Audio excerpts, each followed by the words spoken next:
जय हिंद दोस्तों।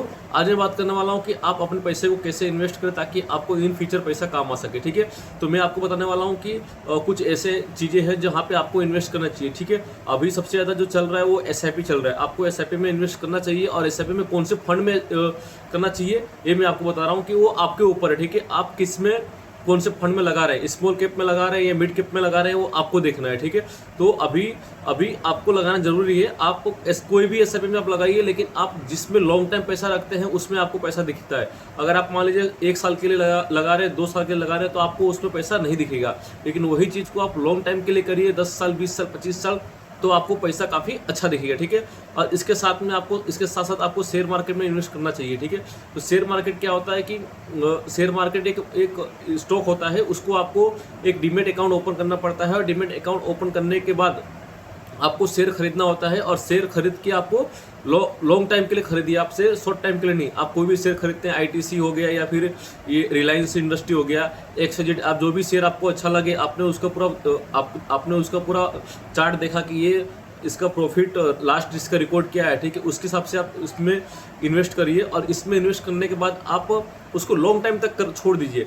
आप खाली शेयर ले लेके आप लॉन्ग टाइम तक छोड़ दीजिए। ठीक है, आप ऐसा मत देखिए कि 1 साल में क्या रिजल्ट आ रहा है क्या नहीं। आप उस शेयर लीजिए, आंख बंद करके लीजिए। मान लीजिए कोई भी शेयर है, आपने सेल ले लिया। ठीक है, 100 शेयर लिए, सेल के आप उसको लेके छोड़ दीजिए। ठीक है, और उसको आपको 1 साल 2 साल 3 साल 5 साल आपको देखना नहीं है। आप खाली शेयर लेके इकट्ठा करिए। आप 10 साल बाद आपका वही शेयर काफ़ी अच्छा चले जाएगा, आपको वहाँ से काफ़ी अच्छा रिटर्न मिलेगा। ठीक है, तो शेयर मार्केट जो होता है, एसआईपी जो होता है, वो लॉन्ग टर्म के लिए होता है। आप अगर उसको शॉर्ट टर्म में देखेंगे तो आपको उतना बेनिफिट नहीं मिल पाएगा। ठीक है, और इसके साथ साथ आप आईपीओ करिए। ठीक है, आईपीओ क्या होता है कि जो भी कंपनी लिस्टिंग होती है, ठीक है, वो अपने कंपनी आईपीओ निकालती है। उनको पैसे की जरूरत होती है तो वो अपनी कंपनी आईपीओ निकालती है। आईपीओ भरना चाहिए। आईपीओ डेली आता है, डेली बेसिस पे आता है। अगर आपको देखना है कि कौन सा अभी आईपीओ चल रहा है तो मैं उसके बारे में आपको बता दूंगा, आप मुझे कमेंट करना। और आईपीओ डेली आता है। ठीक है, तो आईपीओ में फ़ायदा ये होता है कि एक लोट जो होता है वो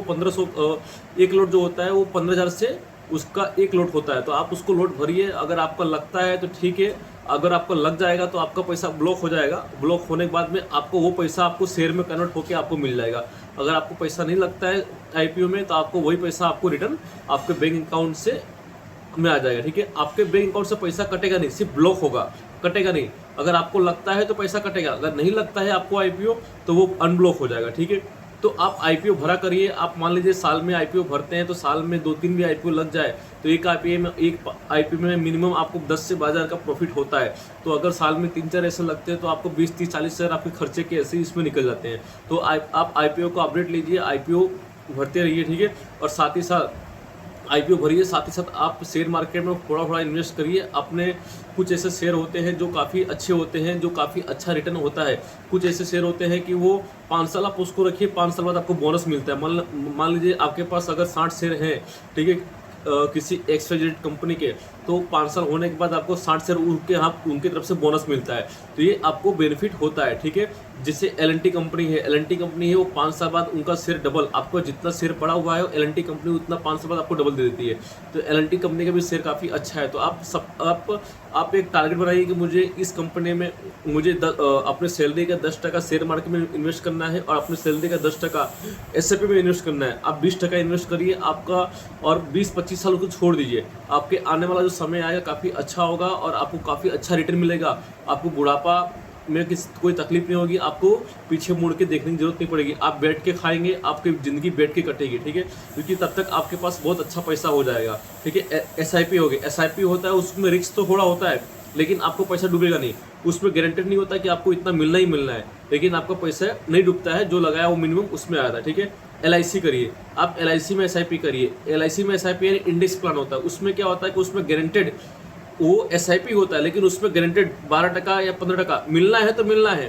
ठीक है, आपने 20 साल 25 साल में उसमें सब लिखा हुआ है कि आपको इतना मिलना है कि मिलना है, चाहे मार्केट यहाँ से वहाँ चले जाए, लेकिन इंडेक्स प्लान में मिलना है तो मिलना है। उस पर सब कुछ गारंटेड लिखा ही होता है। ठीक है, तो LIC LIC में फ़ायदा ये LIC SIP में फ़ायदा ये होता है कि मान लीजिए आप LIC करा रहे हैं, ठीक है, तो LIC में आप गारंटेड है। आप LIC को देख के आप कोई बिजनेस स्टार्टअप करना, मान लीजिए कि आपने LIC किया 1000 रुपये का, ठीक है, और आपने 25 साल के लिए LIC किया, तो मान लीजिए आपको 5 या 6 लाख रुपए मिलने वाले हैं। तो आप उससे प्लानिंग करेंगे कि मुझे LIC से 20 साल बाद इतने पैसे मिलेंगे, तो मैं उस पैसे का मैं ये करूँगा, वो करूँगा, XYZ आप प्लानिंग करेंगे। लेकिन आप SIP में आप प्लानिंग नहीं कर सकते, क्योंकि SIP आप कर रहे हैं तो उसमें आप प्लानिंग नहीं कर सकते, क्योंकि उसमें थोड़ा रिस्क रहता है। आपका पैसा जो डाले हैं उसमें रिटर्न मिले या नहीं मिले, उसके थोड़ा टेंशन लगा रहता है, ठीक है। लेकिन मेरे हिसाब से, मेरे एक्सपीरियंस के हिसाब से, लॉन्ग टाइम तक आप पैसा रख रहे हैं, 15 साल, 10 साल या 25 साल, तो लॉस के चांसेस बहुत कम होते हैं। जहाँ तक होता है वहाँ प्रॉफिट ही होता है।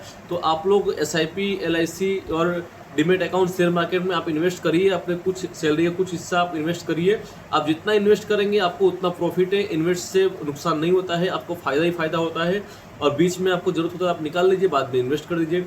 तो LIC आप करिए। सबसे पहले आप डिमेट अकाउंट ओपन करिए।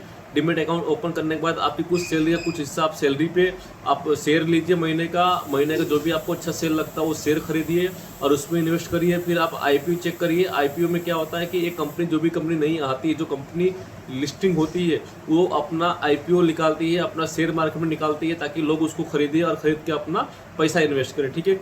तो उसमें भी आपको, अगर मान लीजिए कि साल का 6-5 शेयर भी निकल जाता है, तो आपको क्या दिक्कत है, आपके लिए सही है। और आप SIP करिए, अपना कुछ हिस्सा SIP में डालिए। 500 से SIP स्टार्ट होता है, तो 500 हो गया या 1000 हो गया, 5000 आप SIP में डालिए। उसके बाद आप LIC कर रहे हैं तो LIC में डालिए। LIC आपका गारंटेड होता है, मैच्योर होता है, और LIC ट्रस्टेड कंपनी होती है, तो उसमें कोई दिक्कत नहीं है, ठीक है। तो आप लोग मेहनत करते रहिए, आप हिम्मत मत हारिए, और जितना मेहनत करेंगे आप इतना रखना कि मुझे अपनी सैलरी का 10 से 20% इन्वेस्ट करना है, तो करना है अपने फ्यूचर के लिए। बाकी 80% अपने फैमिली पे खर्च करिए, अपने पे खर्च करिए। तकलीफें देखिए आती रहेगी, जाती रहेगी, लेकिन उस तकलीफे में से आप कुछ इन्वेस्ट कर लेंगे तो इन फ्यूचर आपको काम आने वाला है, आपके फैमिली को काम आने वाला है, आपकी आने वाली पीढ़ी को काम आने वाला है, ठीक है। तो वो चीज़ ध्यान रखिए। आप SIP कर रहे हैं तो उसमें कोई आपको इंश्योरेंस नहीं मिलेगा, लेकिन आप LIC कर रहे हैं तो आप LIC में SIP कर रहे हैं तो आपको SIP के साथ साथ आपको इंश्योरेंस भी मिलने वाला है। तो आपको कुछ हो जाए तो आपकी फैमिली को दिक्कत ना हो, उनका जो अपना आपका इंश्योरेंस है वो उनको मिल जाएगा, और वो भी कुछ ठोकर ना खाए, ठीक है। तो आप मेहनत करिए। मेहनत तो कर रहे हैं, लेकिन मेहनत के साथ साथ आप अपने फ्यूचर का भी देखिए, अपने बुढ़ापे का देखिए कि वहाँ पे आपको तकलीफ ना हो, ठीक है। वहाँ पर जब 40+ एज के हुए तो वहाँ पे आपको किसी के सामने हाथ फैलाने की जरूरत ना पड़े, ठीक है। तो ये मैंने आपको बताया, इस पर मेहनत करिए, ठीक है। और मेहनत करके अपना कुछ हिस्सा आप सेविंग करिए। कुछ नहीं मालूम पड़ रहा है तो आप मुझे कमेंट करिए, मैं आपको बताऊंगा कि कहाँ आपको इन्वेस्ट करना है, कहाँ पैसा लगाना है, ताकि आपको प्रॉफिट हो सके और आपका लॉस ना हो, ठीक है। क्योंकि कोई भी चीज़ के 2 पहलू होते हैं, नेगेटिव, पॉजिटिव, नेगेटिव। जहाँ दुख होता है वहाँ सुख होता है, ठीक है। तो हमको दोनों चीज़ देखना है, प्रॉफिट भी देखना है, लॉस भी देखना है। हम जहाँ इन्वेस्ट कर रहे हैं तो वहाँ प्रॉफिट तो हमको दिख रहा है कि इतना प्रॉफिट हो रहा है, लेकिन हमको लॉस ना हो, हमको उस बात का भी ध्यान रखना है, ठीक है। ऐसा नहीं कि आप पैसा डाल कर रहे हैं और आप मालूम पड़ा कि जब टाइम आया पैसे लेने का तो आपको लॉस हो गया। आप ऐसा मत करना। आप किसी अच्छे बैंक में जाके किसी अच्छे एडवाइजर के पास, जो फाइनेंस प्लानर हो, उससे आप मिलिए और उससे मिल के बताइए कि मेरे को इतना पैसा हर महीने इन्वेस्ट करना है, तो वो आपको गाइड करेगा कि कहाँ इन्वेस्ट करना है और वहाँ पे आपको प्रॉफिट हो सकता है, ठीक है। अभी हर चीज़ ऑनलाइन आ गया है, आप कहीं भी इन्वेस्ट करिए, आपको ऑनलाइन सब कुछ दिख जाएगा कि आपने अभी तक कितना इन्वेस्ट किया है, आपको कितना प्रॉफिट मिला है, कितना लॉस मिला है, ठीक है। तो टेंशन की कोई बात नहीं है। आज के ज़माने में आप कहीं भी करिए, LIC में डालिए, SIP में डालिए, शेयर में डालिए, मार्केट में आपको हर एक चीज़ ऑनलाइन आपको मिल जाती है, आपको हर एक चीज़ ऑनलाइन वहाँ पे दिख जाती है, ठीक है। तो टेंशन की कोई बात नहीं है, ठीक है। और वीडियो अच्छा लगे तो लाइक करना, हो सकता है उतना शेयर करना, और कोई डाउट रह गया हो आपके मन में कि नहीं ये कैसे होगा, वो कैसे होगा, तो आप मुझे कमेंट जरूर करना। और कमेंट करोगे तो मैं आपको एक फुल्ली वीडियो, जो भी आपका डाउट है, एक वीडियो बना के सारा डाउट मैं क्लियर करूँगा, ठीक है। जय हिंद।